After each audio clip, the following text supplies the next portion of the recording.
welcome to TJD Movie Reviews, episode 11. We watched The Rules of Attraction. I'm Ty. Jake. And I'm Drew. Alright, Jake.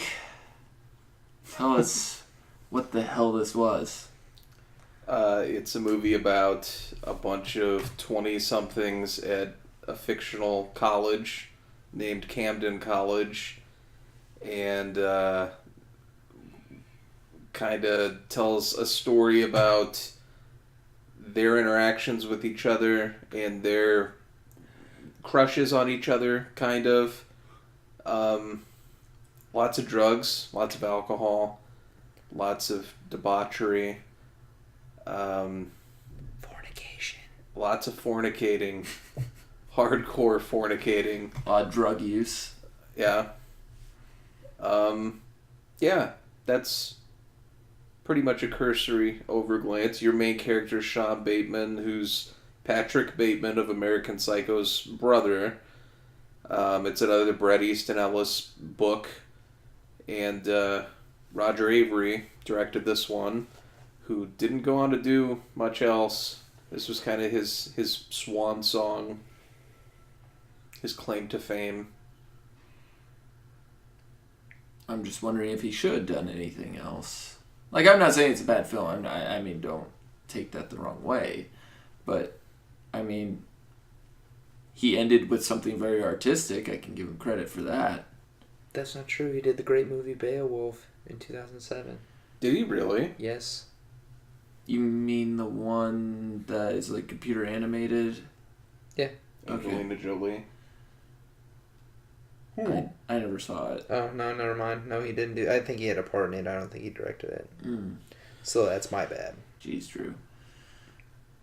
But anyways, to run down the plot a little bit more, since that was a little basic, the movie's about Sean Bateman, and, well, it's not really about him, but he's one of the main characters, and his plot line is he starts getting letters in his little mailbox at college, and they're little love notes, and he opens them and glitter falls everywhere, and, you know, basically... It's like a high school crush type of thing. Yeah, like secret admirer. He's got a secret admirer, and he doesn't know who it is, but he ends up thinking that it's one person, and it ends up not being her at all. Mm-mm. But needless to say, he's still infatuated with that girl, and that girl's kind of waiting for her boyfriend to come back, and her boyfriend is fucking brain dead from doing ecstasy and shrooms all the time, and, you know, fucking models in clubs in Berlin, and going all over the place, and... The thing is, she says that they're exes, and she is waiting for him, but she's not. Because she actually starts to care for, it's Sean Bateman, right? Mm-hmm. So she starts to care for Sean, which is James Van Der Beek's character. I mean, some of the cast on this, you have James Van Der Beek, you have the girl from 40 Day, 40 Night. Shannon Sossaman. Yes. Ian Somerhalder. Yep. Somerhalder. Kit Pardue's Victor. Mm-hmm. Jessica Biel. Jessica Biel. The kid from American Pie. I don't know his name. The main one. Thomas E. Nicholas. Yep. There we go. The one who's dating Tara Reid in the original. Jay Baruchel. But he's only in it for like the first 20 minutes and then he disappears. No, he's in it twice. He's in the big party scene at the beginning of the movie, and then he's... the Odin kid. Yep. About halfway. Or not halfway. He's not Odin. Freshmen don't OD. I love that line. It was an interesting film. I will say that. Like, that's all you guys keep saying. You're like, wow, that was interesting. I don't know what to say about it. It went in so many different directions, and it also was just very hard to relate to. Unexpected, though, right? A lot of it was unexpected. You don't expect many movies to open with basically a rape. Yeah. And the guy that was in the CSI lab filming it, that was weird. But yeah, you'll always think he's a creep now. Yeah, I mean, just like you, but I don't think I'm that much of a creep. Really? I try not to be that much of a creep. I saw this movie, and the first thing I thought, probably about the opening 10 minutes of the movie, was, man, I really have to show this movie to my grandma. That's a pretty hardcore grandma. My grandma would not watch this. I guarantee you that. My grandma might have watched this. Before we interject, or we keep going, I want to interject. Okay. We had issues last week. If you wondered if there was a movie missing. Oh, yeah. We all had a busy schedule last week, or some of us were sick. I was dying. Yeah, good point. We should mention, because I also picked Contact, and you're probably like, this isn't Contact. What the fuck? Guys, I'm pushing Contact further back. It'll happen someday, but this didn't seem like the right time, because Contact is going to be one of those that we watch, and we're just like, yeah, that was fine. I'm pretty sure. Like, I know you both pretty well. And it would just be three of us sitting here going, yeah, that was a movie. That was enjoyable. Yeah, I enjoyed that. It'll be a 5-minute pod where we're like, that was satisfactory, and click, and I'll upload it. But, no, I wanted to pick something a little more out there, and I think I succeeded. Yeah, you did. Judge it by the looks on both of your faces watching it, but... there were a lot of messed up scenes, but there was one that only made me really cringe. The suicide? Yes. That made me uncomfortable. Why? I don't know. It really did. Because they showed her cutting her... Yeah. Yeah, I think that... And just the thought of it, too, I think it's something. I agree. I think it does. Just see somebody actually cut into their skin. That's, I don't know, something about it is really jarring, and it's I don't know, it's difficult to think that someone would. I mean, to think that somebody would actually do that, but it kind of shows the humanity of the film in a certain way. It's. There's a lot of attachment that, in the grand scheme of things, could be looked over. Mm-hmm. I that's what I take away from it. A lot of it is there's a lot of stuff going on, but then her killing herself is kind of a reminder that there's a lot of shit going on that you don't even know about. Yeah, because it's these three people seem... There are a lot of other extra characters that you get to know, but the main three are Vanderbeek, Ian, and Shannon, is it? Yep. Or their character names are Sean... I don't remember Ian's. Paul. Oh, yeah. And not Victor. Laura. Lauren. Yeah. Lauren. Laura was the roommate. Laura was Beale. But... She was a whore. Those three seemed very self-involved with themselves. Yeah.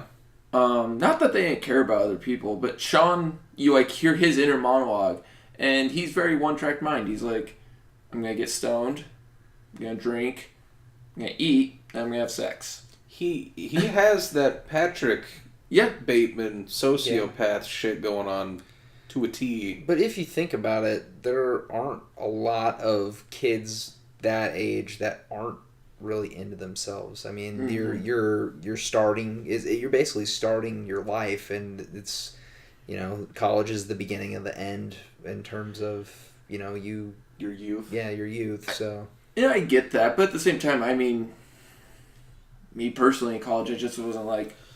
You weren't fornicating and shooting drugs. What a waste of money. I know, right? Ty, you must not have had the real college experience. I guess I didn't.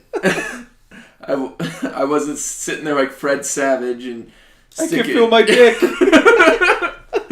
Sticking a needle between my toes. You never put a cigarette in your belly button and played an oboe after shooting heroin into your feet? If you watch this movie, just watch it. There are probably two scenes I would watch this, solely watch this movie for. One of them was when Vanderbeek tries to get money from Fred Savage. And he sees Savage as a fucking junkie. You owe me $500. He just sit there just drugged out of his mind. Where's the cash? What class? Who teaches that? I love just seeing the N64 in the background. I was like, really? I was like, take that shit. You kind of sounded like you wanted that dorm. Like, you knew all the posters on the Oh wall. yeah, well, he had this like dude all is these. legit. He had all these like metal band posters up on the wall, and I listened to all those metal bands growing up in high school. And yeah, I don't know. He fell a long way from Little Monsters. Yeah. Oh God. I just like that it's Fred fucking Savage. It's like, they could have got anybody to do that. That's just a bit part, and they got Fred Savage to do it. I was waiting for him to come back. I really was. Nope, that was it. Just a brief, what was it, 3 minutes maybe? It felt a little yeah. longer, but yeah, it was 3-4 minutes, yeah. In the credits, they literally call him a junkie named Mark. That scene was amazing. Yes. And also the other kid opposite Paul when he gets Dick? called into town. Oh, yeah. Dick. Richard. This eccentric. Fuck you! Fuck you! This eccentric kid that. Their families know each other. Yeah. He really reminds us of our friend Scott. He looks almost exactly like him. And they didn't want me to say it, but I said it, Scott. I know you're listening. And Scott, if you haven't seen this movie, you need to watch it because you're in it, I guess. And I'll just say you gotta have faith. Yes. he's gonna murder us. I said no such thing. Oh, don't be a coward. But Yeah, that kid was fucking hilarious. Yes, he was. He killed it. Yeah. She's like, "Oh, you're already drinking? We just got up here." He's like, "Correction, I'm already drunk." Oh, yeah. Those were two great scenes. The weird scene was seeing Jessica Biel get train ran on her. Train ran on her? Yeah. They ran a train on her? Well, you mean when she's dancing in the hall with nothing but her bra and her panties on and then drinking a bottle of Jack Daniels and a beer? Yeah, and then dances into a room with half the football team. Which, if that's their football team, their freaking football team sucks. They all were small. Some of them were... I wasn't paying attention to the football team. I kind of wonder... I want to know what this university is like. I may decide to become, like, a master's student there. Yeah? Yeah. Well, it isn't real. Oh, damn. It's totally fictional. I want to know, if their football team's any good. That kind of, lures you in. I think the movie's a satire. It's supposed to be, like, everything to the extreme. Like, here's your rom-com. We're going to ratchet that up to fucking 11. And, they're... I don't know. They took the idea of like clean college kids and like Animal House type shit and just went super dark with it. Mm-hmm. That's the crazy thing about this movie though is like it tries not to be serious, but in times it's really fucking serious. Mm-hmm. Sorry, go ahead. Dick. Lionsgate. They promoted this as a teen comedy. Yeah, that was a mistake. Yeah, that's a total mistake. Retarded is what that is. There are funny parts in this, but most of it is very dark humor. Mm-hmm. It's your kiss kiss bang bang, not your she's all that. Yeah, it's not she's all that. These movie studios' marketing departments really need... It should be a requirement that the marketing department watches the film before they market the film to people. The only thing I can wonder is maybe they watched it and they're like, how the fuck do we market this? They're like, the only way we'll get people to go see it is if we bill it as a romantic comedy. Well, they billed it as a teen comedy, not so much a rom-com. But this movie's rated R, is it not? I believe it has to be. That's many F-bombs it's drop. Rated R. Yeah. No, it's somehow got a PG-13. It's the Watership Down of college movies. You know a lot of romantic comedies that are rated R? Because I don't. Zack and Miri make a porno. Yeah, Knocked Up. They're out there. 40-year-old virgin. But I understand where you're coming. They're very limited. Not from... What year was this directed? 2002. 2002? Actually, Fun fact: the party film that they seen, It or was shot on 9/11. yeah, it was shot Yeah. on 9/11. So it was filmed 01, came out 02. Yeah, you didn't really start seeing those romantic comedies, those rated R romantic comedies until the days of Judd Apatow. Yeah. Apatow. Apatow. You don't really see it. Like, I can't really think of Apatow. a lot of them. We'll agree to disagree. It's Apatow. Well, maybe if Tomato, he's listening, he tomato. could write in. He's our one listener. Oh, Judd is? That and Scott. Busy trying to keep Amy Schumer relevant. How do I take something not funny and sell it to people? He found a way. Oh, Trainwreck. There's another R-rated rom-com. But that's now. He's saying... Yeah, I'm saying then. pre, I know, like, back then. like pre-2005. Mm-hmm. There weren't a lot.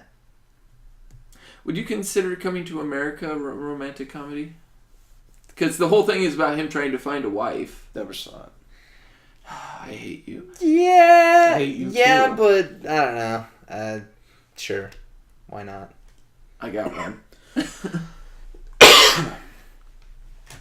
Okay.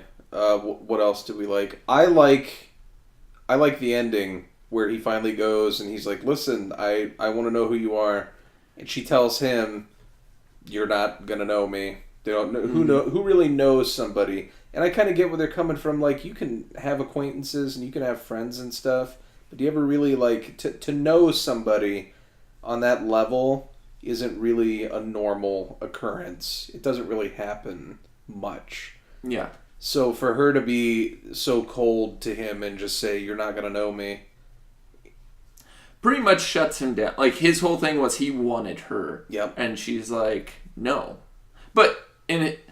And he in goes, her- "Why in the fuck are you sending me letters?" And she's just like, I don't know what you're talking about. well, she doesn't come out and She say didn't even it. say but- that. Yeah. So to him, Vanderbeek probably never even knew that it wasn't her. Mm-hmm. So the girl that killed herself was really all for nothing in the end because he never knew who she was. Nobody which is really did. sad. Nobody really. The only time you see anybody else interact with her is when Shannon's character is pulling her out of the fucking bathtub after she kills herself. Yep.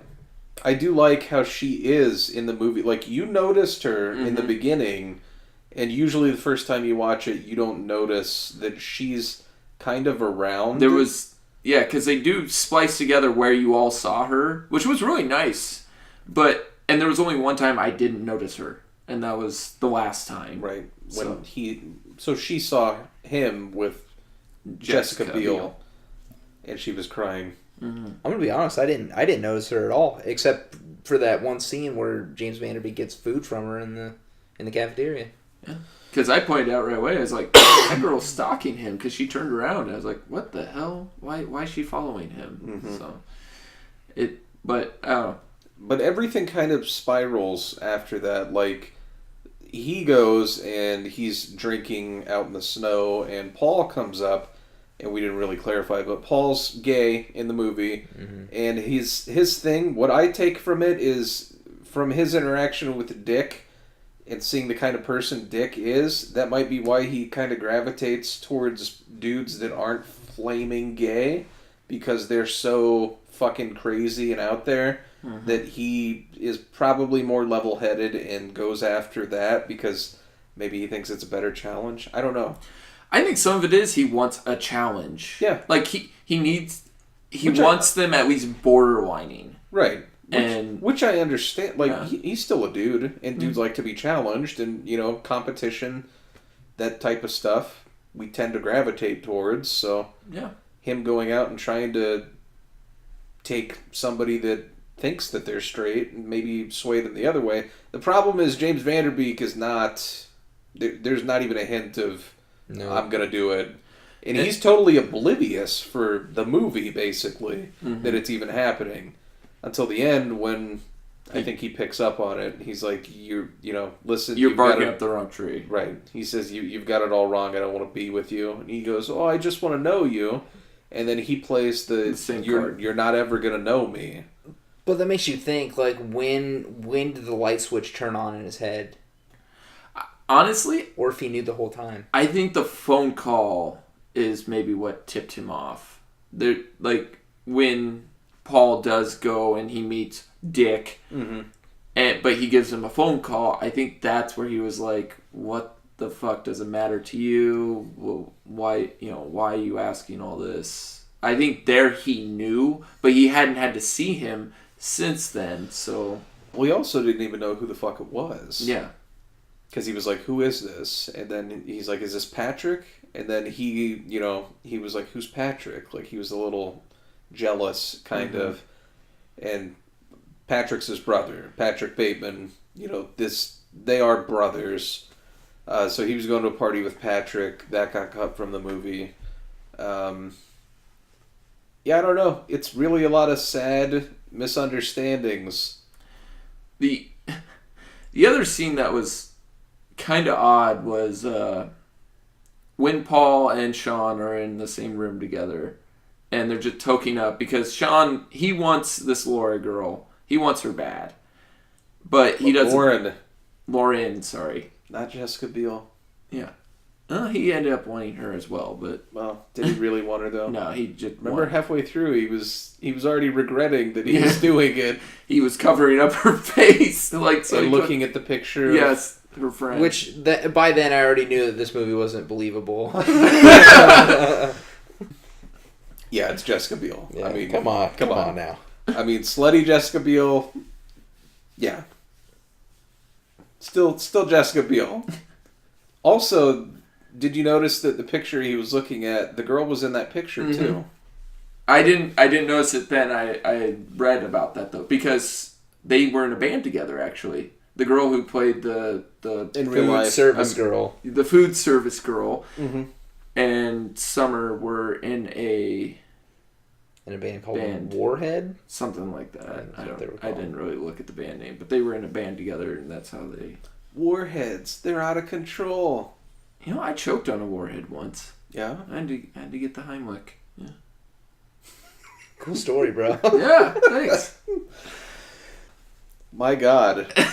Riveting. Why? Why what? Why did you choke, and where the fuck did that just come from? Well, you said Warhead's out of control. Well, I guess I did, but you brought up. I guess candy. I thought there'd be more to the story than, hey, one time I interacted with the thing that you just mentioned. Is that what all stories are? I'd be like if I came to you and said, my house fucking burned down last night, and you go, my parents have a house. Yeah? Do they? Hey, speaking of the rules of attraction, I had sex in college.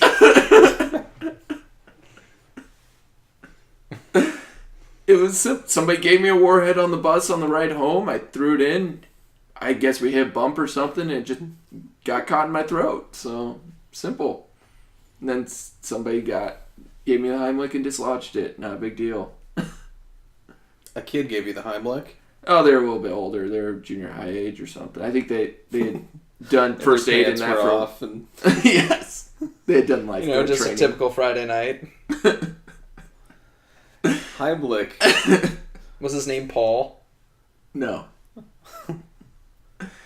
I mean, you did become a full-blown queen a year later, right? No. This has become jarring.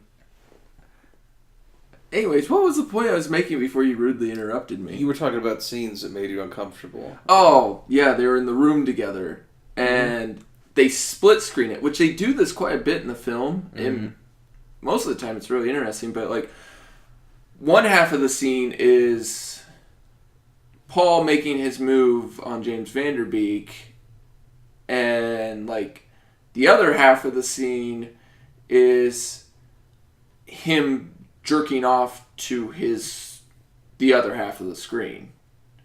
And like munching on a pillow. Yeah. And I'm just like... And you don't actually see him jerking off. No, you just see his hand go down his pants. Don't scare everyone from watching the movie. And I think he used the pillow to cover himself up as well. Right. And you kept yelling, what the fuck? Yeah. What is James Vanderbeek doing? And I'm like, he's totally stoned right now. He's not paying attention. Oh, I didn't ask that. Drew asked that. Yeah, I asked that. I was like, please have him look over and see him doing this because I want to see the reaction. The fuck are you doing? What would you guys do if you were in a room and somebody started doing out. that? I don't know. I'm I'd out. probably just be like, that's unprofessional. Unprofessional. Jake could be like, so, And I'll adjust my tie and my suit, and I'll pick up my briefcase and walk out of the room. Jake's like, so, you want to hop in some walrus costumes and duke it out? Oh my god. You'll be a walrus or you'll be nothing at all. Jesus Christ. That's a mashup that I don't even want to think about. This movie's already pretty mashed up. Yeah, that would be one of the most uncomfortable things, I think, is being in a room with a guy just start doing that. And it's like, I don't... Even if it was a chick, though, I'd still be like, what the fuck? Like, wouldn't you? like, Nah, I'd be into it. Really? Oh, yeah. Okay, what if it looks like Melisandre without her amulet? Then you're not into it anymore, huh? I'm there. You sick fuck. I was gonna say the old woman from The Shining. Hey, she looked hot before. Before, there are a lot of befores. Apparently Drew's very imaginative. He could just focus on what it was.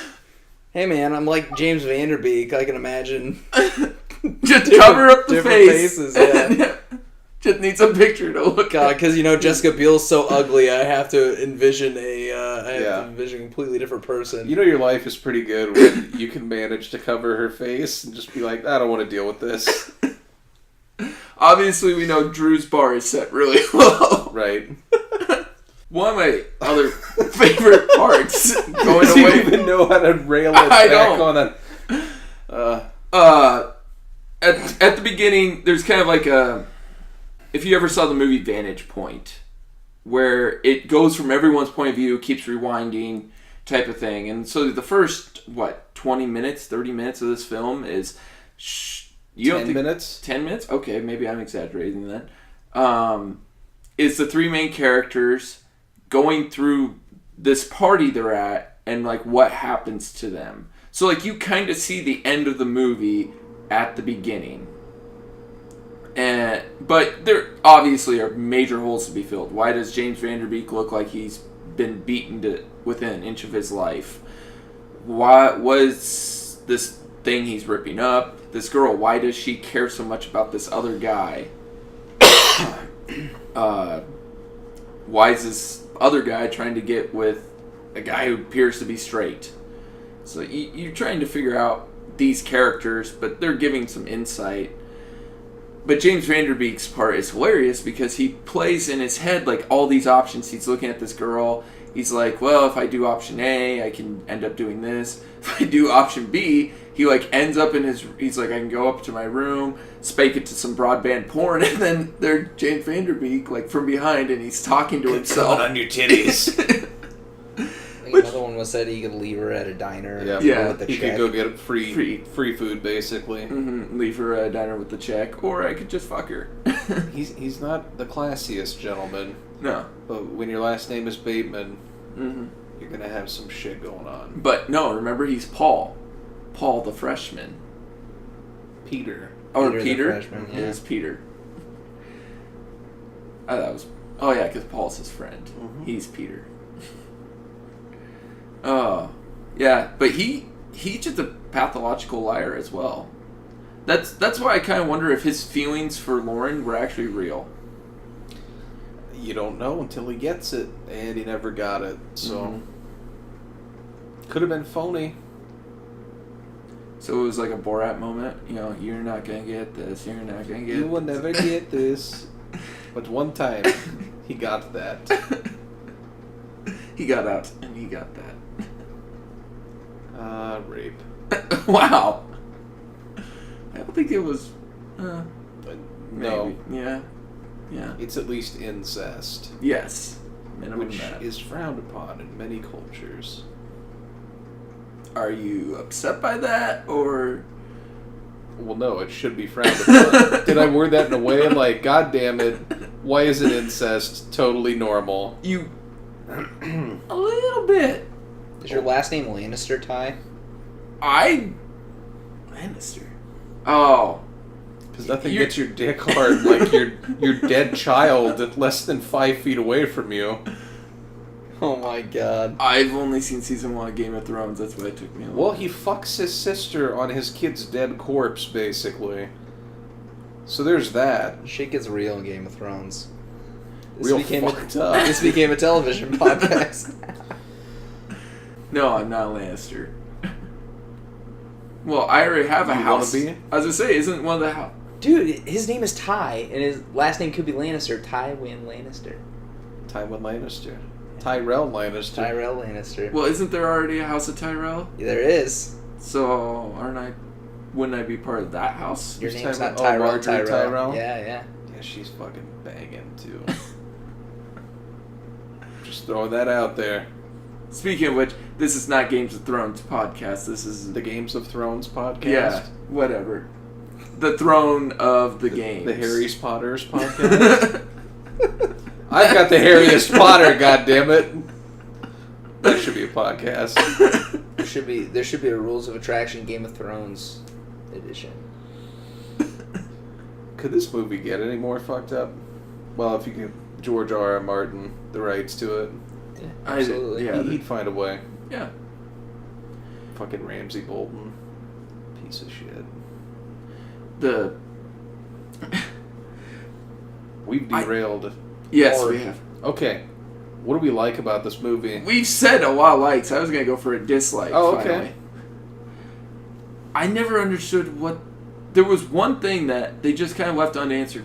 It was a what the F moment, and that was after Vanderbeek and Beale do their thing, and she just rolls over and starts crying, and she's like, "I was born in a Holiday Inn." I'm like, what the hell does that have to do with anything? I think she hasn't been loved by anyone. That's why she's such a horror. So I think she had a moment, like, she rolled over, like, I think she's self-aware. She knows what she is, but she does it because she's not getting fulfilled in the ways that the penises aren't fulfilling her. Did you really have to phrase it that way? I don't know. I was going to throw love in there, but then I decided penises filling holes was more descriptive somehow. Nobody loves her, and I don't think anybody has loved her. That's why she has this, like, look of, you know, shock. It's not really shock. I but agree with Jake. Like she's coming to terms with herself and that she can only be like she thinks pleasing physically will fill a spot in her. well, either that or like somebody will love her even for a few minutes. She could be a nympho, too, which I could see that kind of reaction out of a nympho. Like, I have to do it because, you know, I just need that done. You need that pleasure. But then right after, she's like, fuck. Like that moment of clarity after you... You know, you come right after you come, you're centered. Yep. I do like his reaction though. He's like, "I told you I came." Yeah, what's wrong? Everyone in the movie is selfish as fuck. Oh, everyone. But it makes sense because when you're, you know, that age, you kind of are. It's the me show all the time. I'm trying to think if there's a redeemable person in this movie. The girl that killed herself? Yeah, maybe. I mean, you don't really see her all that often. I guess maybe Shannon too. She really didn't cause anybody any harm. Yeah, but she also doesn't value herself at all because she's It's true. blowing fucking teachers and Oh, yeah, I forgot about that. I forgot about that. getting Eric Stoltz part. getting puked on by townies that are raping her And not fighting back. yeah. So yeah, I don't know. It could just be a lot of irredeemable people. Actually, I think Dick is pretty. He is Pretty you know what? awesome. He is a dick, but he's himself at least. Right. So that I guess in itself can be redeemable. If anybody nailed the part in that movie, it was that guy. I told you that guy was fantastic. Yeah. And then that you get introduced to it's Shannon, right? Lauren, her ex-boyfriend. You get the same type of scene you do at the beginning with these three, with him like a half hour before the ending or something. Yep. And I kind of could have done without it. I don't know. I will wholeheartedly disagree. I thought that part was awesome. Really? Think of it this way. I'm going to defend that part wholeheartedly because think of how well you knew that character before he ever showed up. Like, he showed up late to everything that was going on in terms of the plot of the movie, and you knew what he was just looking at him when he's in that diner at that table eating with them. He looked like a pretentious douche. Well, I mean, but you've seen the trip that he just took. You know that he's been fucking around. You know that he's a big druggie. You know all this shit about him and the way that he is. And I don't know. I think it's great. And that scene was actually replicated a lot because there used to be a commercial that did it. Do you remember? That it was like a Travelocity commercial or some shit like that, where the dude was like, I go over here, I did this, blah, blah, blah. They took it straight from the movie because it was it's a really fast way to give you a lot of information. I shouldn't say I hate that scene or dislike it. I think it ran too long. Like, I got the point after a while. I think it could have been cut down. I really do. It was like, okay, it's funny, yeah, he's sleeping with all these women. I get it. By the 20th woman he discusses is like, I get it. This guy's a douche. This guy's self-centered. He's an ass. Whatever. I don't care. Move on. I think they're just trying to illustrate his entire trip, what he did. And for you to see, like, these three main characters, their stories unfold for what seems to be maybe an hour and 20 minutes, and then you get to this part, and all you've seen are just pictures of him. And then you get that scene where he's like, "Oh, I did all this in, like, a 2-minute time frame," and bam, you know all there is to know about that guy in that short amount of time. And then you kind of wonder why this girl still has a thing for him. Because she herself is pure, I guess, and that's what Vanderbeek is kind of attracted to, I guess, is that she is a virgin, and she's been saving herself. But I don't think necessarily.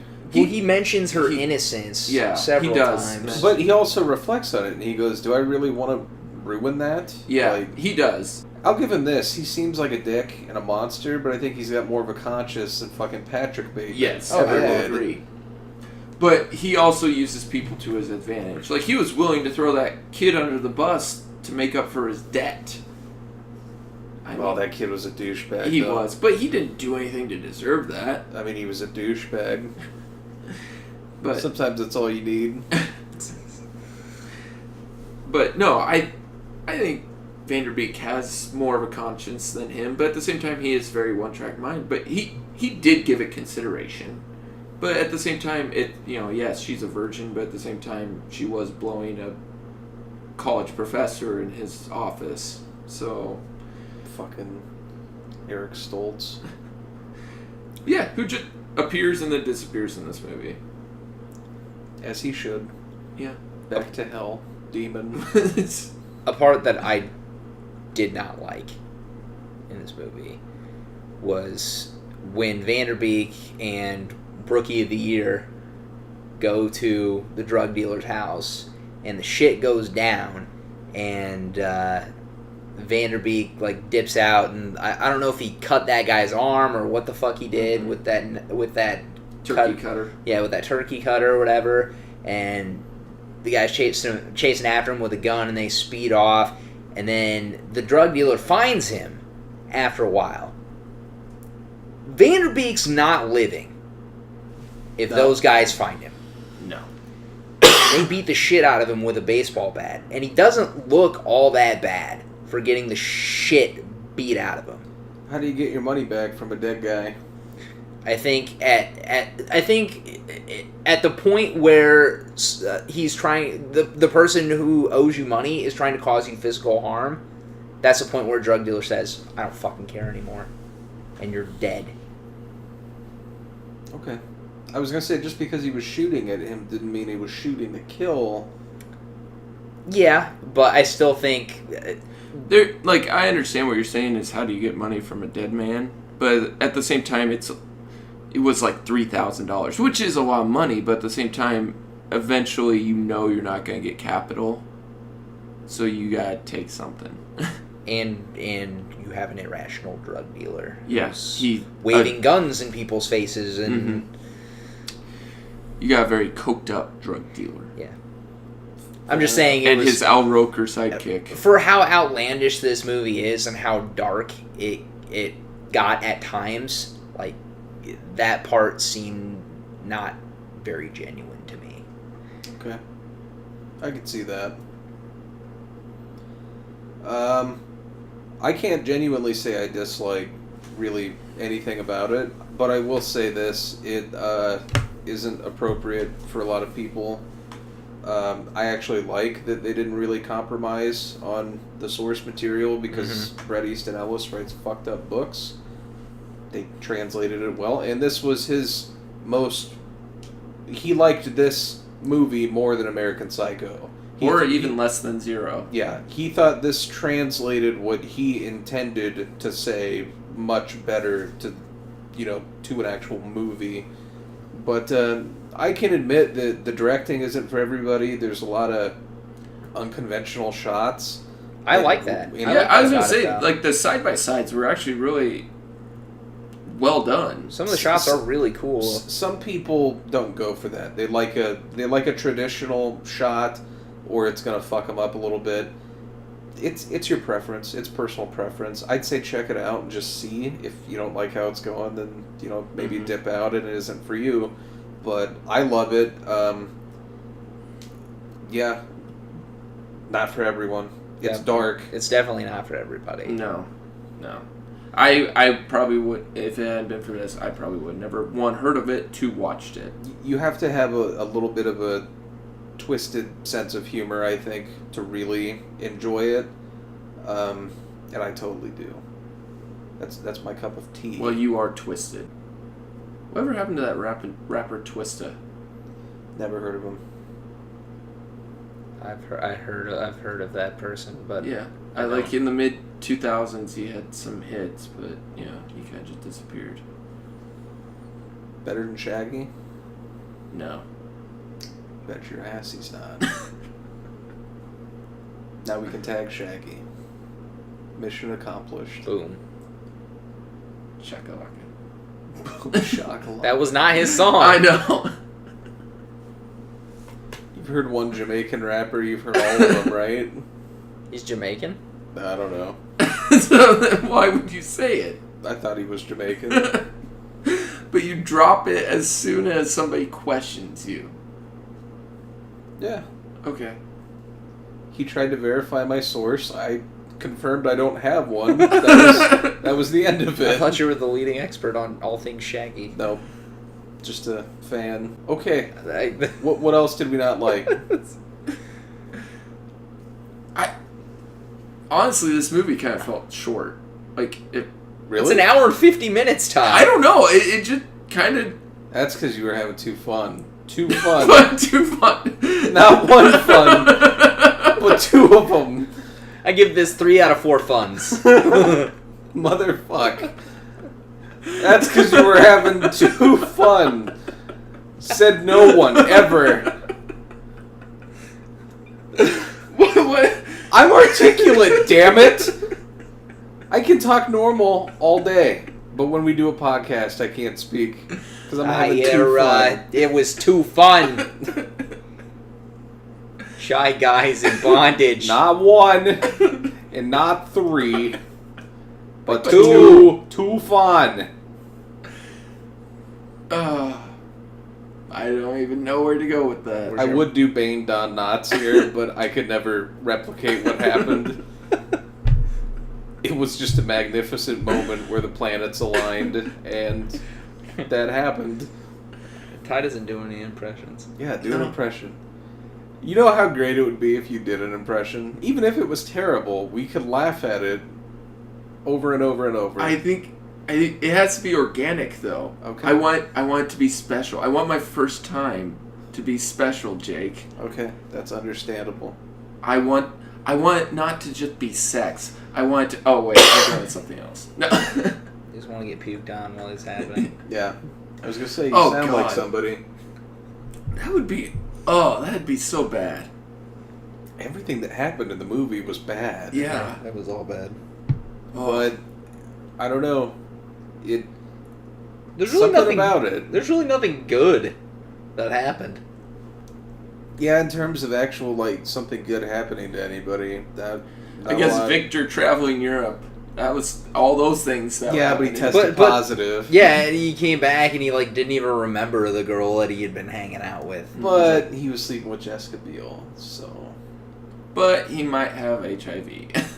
He probably thought she was a gremlin or something like that. I mean, she was wearing a Santa hat and fishnet stockings. Like, Jessica Biel in fishnet stockings, by the way. oh, yeah. If you're gonna watch this movie, watch it for that.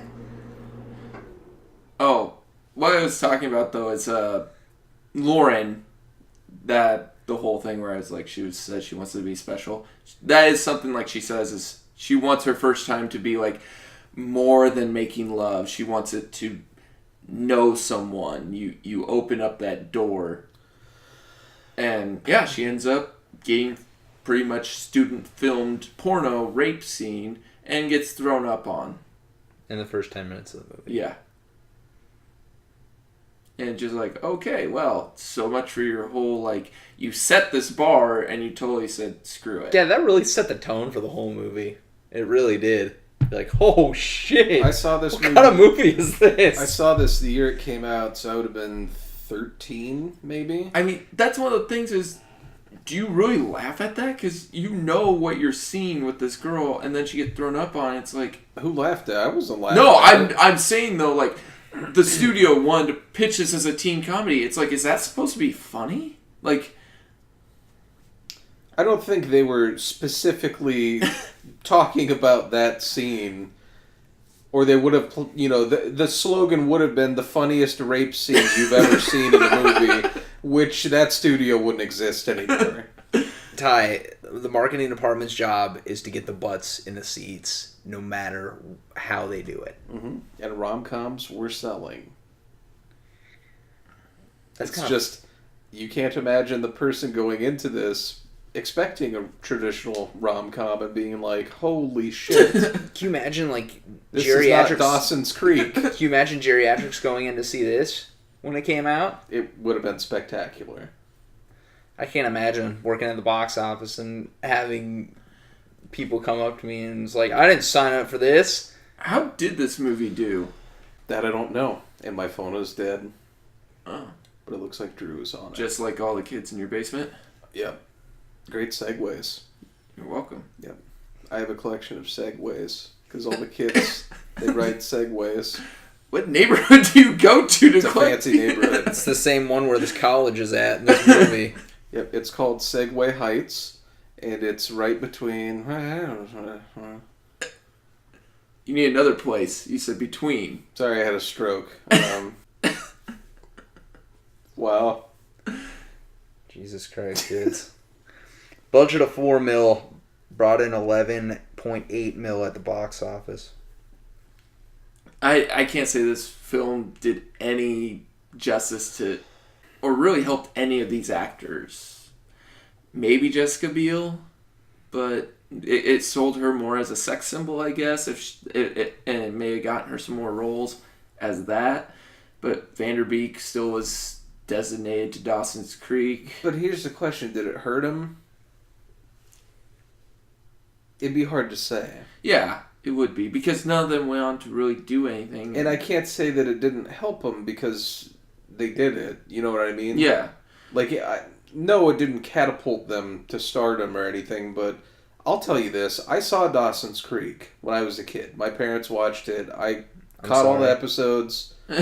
You know, it was... Did you Were you like It holding wasn't- your breath when Dawson and what's her name finally hooked up? And You know, I'm not joking. It was interesting to me because I didn't have a lot of context for what a relationship even was.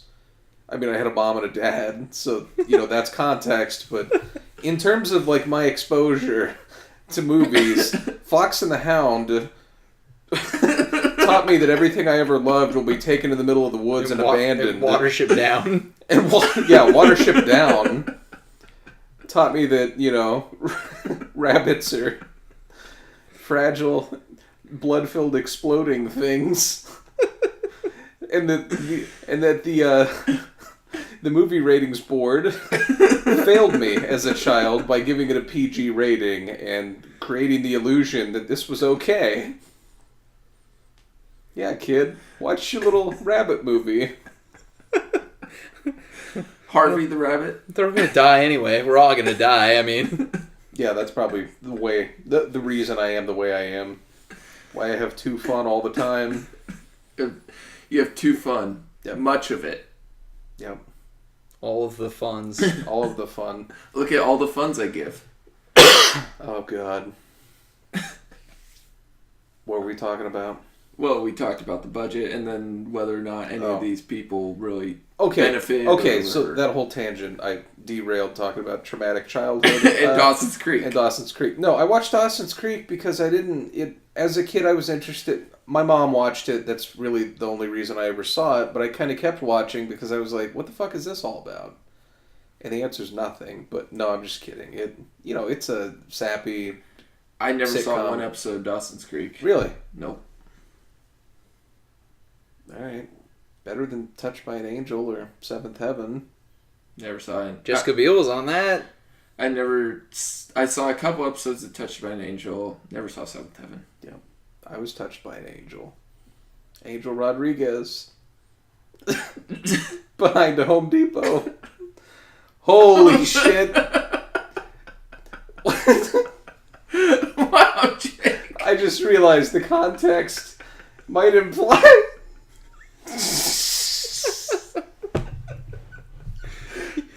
You know what's good when his voice goes up?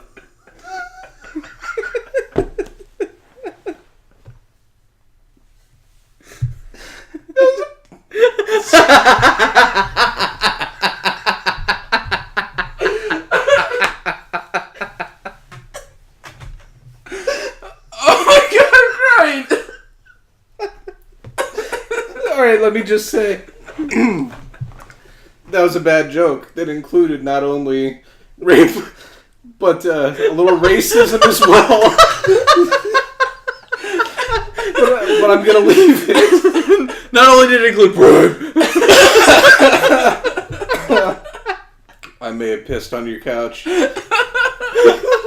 Worth it. Oh, worth it. Oh my god. Okay. I'm not even gonna... I have no defense. I made a joke because only Mexicans are named Angel. Mexicans and trashy white girls. Let's see if I can offend They're not called everyone. Angel. They're called Angel. And the Home Depot, what was that about? If I have to explain it, then it isn't funny anymore. Oh, god damn it. I'm not going to be able to do this pod anymore. Oh god, Jake. I hope Evan's not Spanish. Oh, man. Speaking of which, I would like to shout out to Evan. This is not really the best time to do it. But, When is after what you talked about? yeah. We're going to have to wrap this up because I just murdered this pod. But Evan, our buddy Evan, got married. And I just want to say congratulations. Congratulations. We're super happy for you, man. Congratulations. I hope the ball and chain is really nice. So Ball and chain? that's what they always call the wife, the old ball and chain. Okay. I'm crying. That might be the worst thing I've ever said on this pod. You've said a lot And of I've said bad some things. shit on this pod. Oh, no. You have to live with yourself. Yeah, I'll be fine. All right. So what about our entertainment scale? Let's jump to that. That should be safe. All right. I would give it an 8.5. I really enjoy this movie. The thing about this movie for me is there's not a lot of movies that are kind of that dark humor. You have Kiss Kiss Bang Bang. You have, what are some other dark humor movies? I've heard Lethal Weapon is up there. Yes. In terms Little of Miss Sunshine. Little Miss Sunshine's a good dark humor type of movie. But it's not a huge genre, really, that has been explored. God Bless America. Yeah, I'd include that one. American History X. I'm kidding. Schindler's List. Schindler's List. Who would wear a red coat? Oh, Jesus Christ. those are all jokes, obviously. Those are not comedies. You're gonna puss out now? I'm just saying, they're not comedies. I don't want people listening to this and being like, oh, Schindler's List is a dark Ty, the comedy. people listening to this are already so offended that we couldn't offend them anymore. Oh, okay. Or they're cool people. But you can't be both. I don't know where I'm going with this. I don't know either. 8.5. Drew? Oh, Me? and alright, sorry. To Drew, clarify... I'm going to let you finish. Yeah, I'm gonna let you finish. Well, I'm gonna let you start, actually, because you didn't... Yeah. Okay, well... I forgot what I was gonna say. Oh, no. Tom and Andy did the score for this movie. I really like the music in this movie. It's kind of all over the place in terms of weird, like... They're fucking weird. That's all I'll say. If you've seen it, you know what I'm talking about. If you haven't, then... I don't know. They did the music for Sinister as well, which is totally fucking creepy and out there. But the other thing I'd say is I like the acting from pretty much everybody. Me not having seen this film, I had no idea what to expect. I knew Jake said that it kind of was billed as a comedy, a romantic comedy, but I had no idea what I was getting myself into. I loved a lot of the shots. I'm kind of a cinematography horror, so I kind of love the way shots are pieced together. There are a lot of cool ones in here. The soundtrack is pretty eclectic as well. Lots of various types of music in this. And the film just goes all over the place. Like it's just everywhere. I would give it a 7.2. I'm in the same area as Drew. I'd never seen this. I hadn't heard of this. I'd seen American Psycho, but I didn't know there was a follow-up, semi-follow-up, sequel, whatever you want to call it, spin-off. Very interesting. Jake had sent us a little meme or image before trying to get us pumped for it, and it was Jane Vanderbeek screaming, "I only slept with her because I love you," which, in the context of the thing, I'm like, I don't get this. Is this supposed to be funny? What is this? Like, the girl looked dead to me in the picture. I was like, I'm confused. In the movie, when that line comes up, I laughed. I was like, okay, now I get this. But, out of context, it didn't make much sense. A lot of, sex, drugs, a lot of masturbation. I thought about it. There's like 5 different scenes of masturbation. Okay? And so, I don't know. It just, you have to be ready for all that. All these different scenes you're going to see. That some of it might push your boundaries. Some of it might not. Just depends on the type of person you are. I give it a 6.8. It was enjoyable, but they were just, I don't know. I liked cinematography, like Drew said. Most of the music I enjoyed in this film, but there were just some things I wasn't overly impressed with, I guess, but an enjoyable film. Would you watch it again? I'd give it some time. Okay. I would watch it again. Yeah? Would you own it? Me personally, I wouldn't own it, but I would go back and watch it, just because I think there are probably like little subtle things in the background here, there, characters, the way people react and stuff that you normally don't pick up on a first viewing, and I think this is one of those films that really you can pick up on that other stuff, like the girl, like. I mean, I know you see her throughout the film, like that food service girl that was following Vanderbeek around, and they kind of show like where it is, but it would be nice to actually see like in the natural flow of things where that actually happened. Just stuff like that. So here's a question: you have to go camping with either Sean or Patrick Bateman. Which one do you prefer? Sean. Yeah, that's the correct answer. Patrick's a little scary. Yeah. Well, Sean, he doesn't seem to want to do harm to anyone. The only one he does harm to is somebody who threatens his life. So, obviously. And a girl. Also, it is funny. I didn't quite get it. I know you had told me that they are related, but I had forgotten about it. Because throughout this film, James Vanderbeek gives this creepy smile throughout the whole film, and it's just like, wow, what the hell is that? And then it kind of dawned on me, oh yeah, he's Bateman's brother. No wonder, this makes sense then. So yeah, I think he was supposed to be like menacing. Yeah, I guess he nailed it. I don't know. It looked kind of Constipation meets Creepy Uncle. I disagree. I could show you Constipation Creepy Uncle. Is that your go-to? It's my normal face. Oh, okay. Vanderbeek's emotions are like erratic in this movie. It's insane. Like I said, he seems like just linear line of thinking. Just this. Or sometimes this jumps in front of that, but like he has to do it in that order. Anything else? Anything interesting you guys think of? Or Roger Ebert didn't like it, and then he kind of came around eventually. And well, he still said he wasn't a huge fan of it, but he said he was too harsh. Yeah, basically he said this is a movie about kids that I can't relate to really. Mm-hmm. But there is a place for that, and he said he'd been too hard on it. I could use more Fred Savage.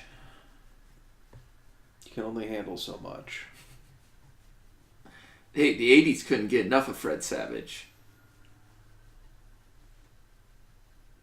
And now he's dead.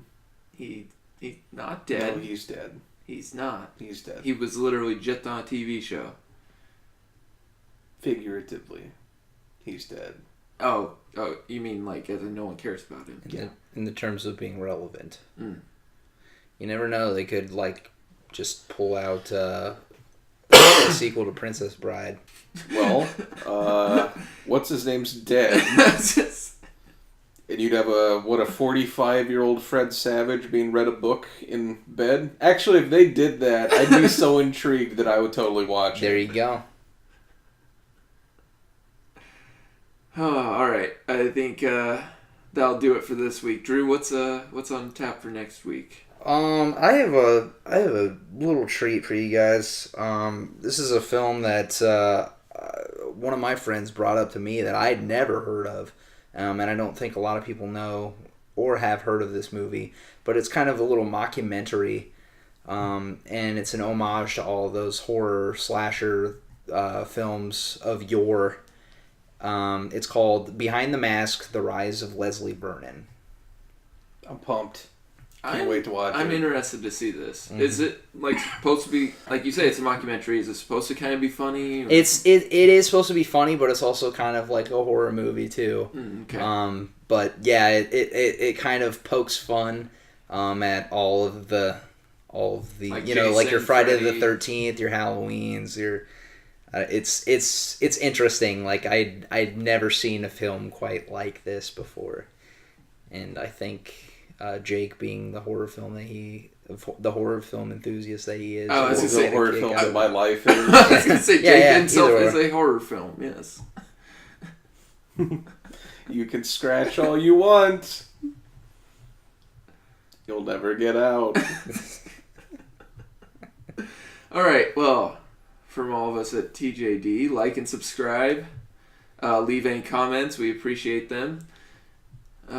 You get a hell of a job to do editing this podcast. This is gonna be You fucking were going to have a nightmare. hell of a week with this one. I owe the listeners for bailing like a bitch last week, so Yeah. I'll have to try to work magic on it. But we got a great touched by an angel joke out of it. Yeah. I'm sure we did. Somewhere in there. I'll probably get stabbed. Eventually. By an angel? Stabbed by an angel? By a cholo named Angel? Jeez. Really? I've already said it. I mean, Alright. let's just accept it for what it is. And move on. Alright, well, yep, that'll do it for episode 11. Yep. 11. I'm Ty. Jake. And I'm Drew. Like and Bye. subscribe.